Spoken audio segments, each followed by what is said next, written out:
Fellow Nigerians, it has become necessary for me to address you, having heard from many concerned Nigerians and having concluded a meeting with all the security chiefs. I must warn those who have hijacked and misdirected the initial, genuine and well-intended protest of some of our youth in parts of the country against the excesses of some members of the now disbanded Special Anti-Robbery Squad, SARS.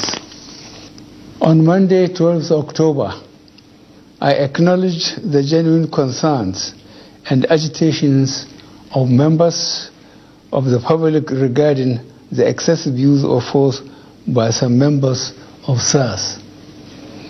The choice to demonstrate peacefully is a fundamental right of citizens as enshrined in Section 40 of our Constitution and other enactments.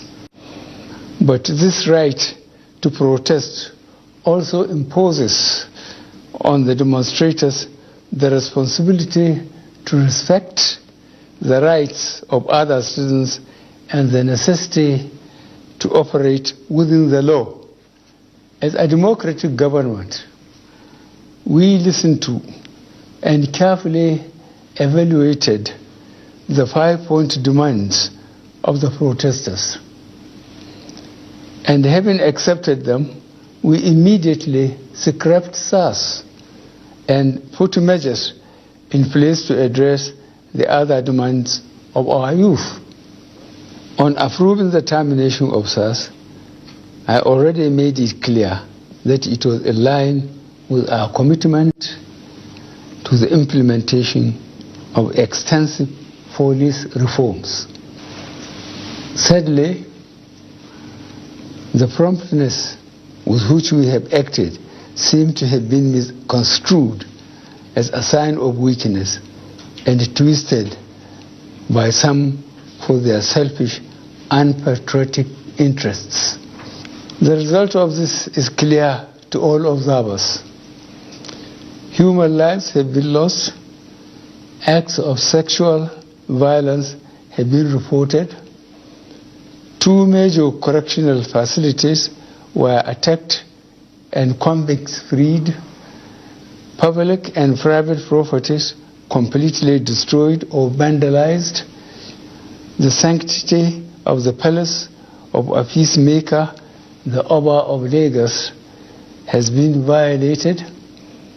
So-called protesters have invaded an international airport and in the process disrupted the travel plans of fellow Nigerians and our visitors.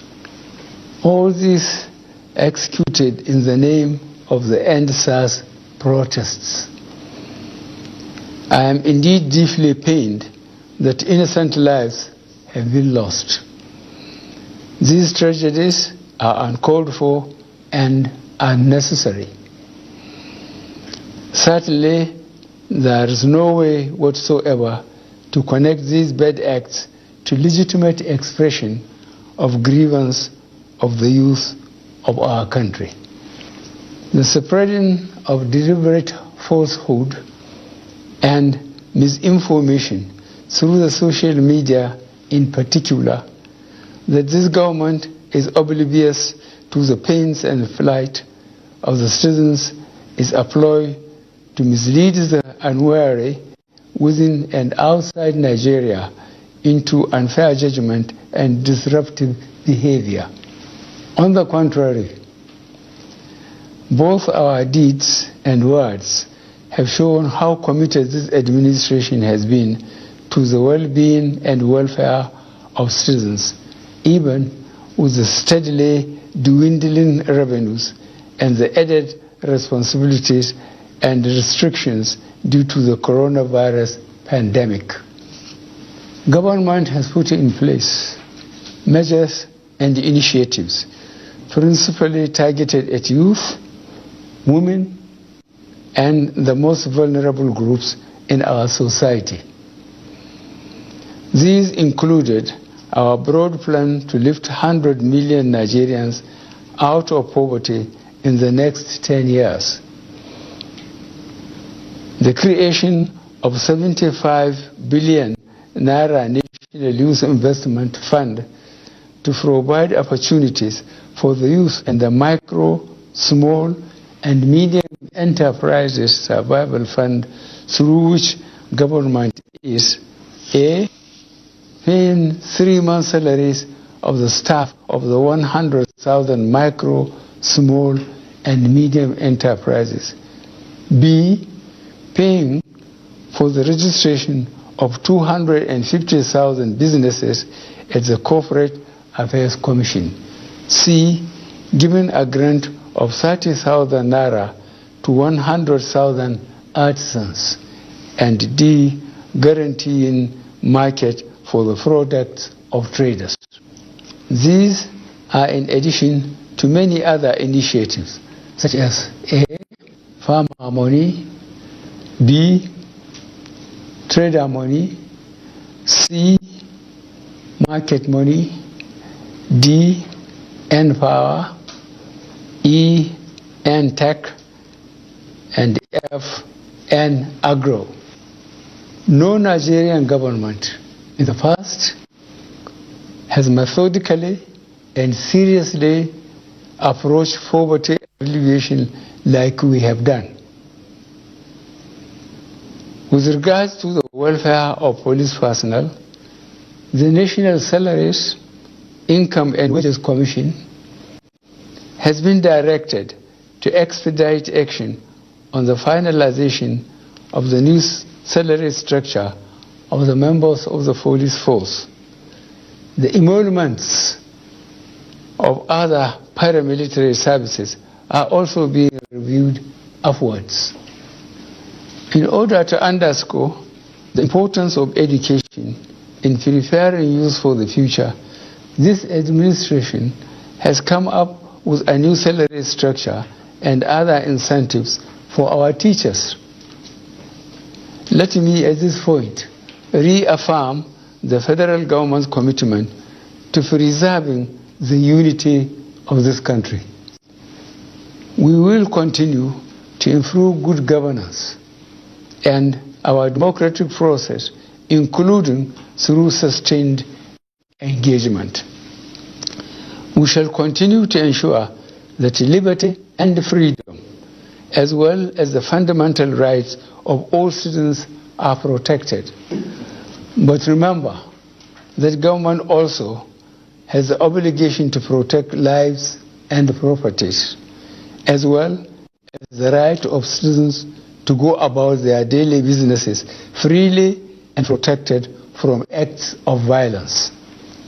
To our neighbors in particular, and members of the international community, many of whom have expressed concern about the ongoing development in Nigeria, we thank you and urge you all to seek to know all the facts available before taking a position or rushing to judgment and making hasty pronouncements. In the circumstances, I would like to appeal to protesters to note and take advantage of the various well thought out initiatives of this administration designed to make their lives better and more meaningful, and resist the temptation of being used by some subversive elements to cause chaos with the aim of truncating our nascent democracy. For you to do otherwise will amount to undermining national security and the law and order situation. Under no circumstances will this be tolerated. I therefore call on our youth to discontinue the street protests and constructively engage government in finding solutions. Your voice has been heard loud and clear, and we are responding. And I call on all Nigerians to go about their normal businesses and to enjoin security agencies to protect lives, and properties of all law-abiding citizens without doing harm to those they are meant to protect. Let me pay tribute to officers of the Nigeria Police Force who have tragically lost their lives in the line of duty. I would like to thank those state governors, traditional and religious leaders who have appealed for calm and restraint.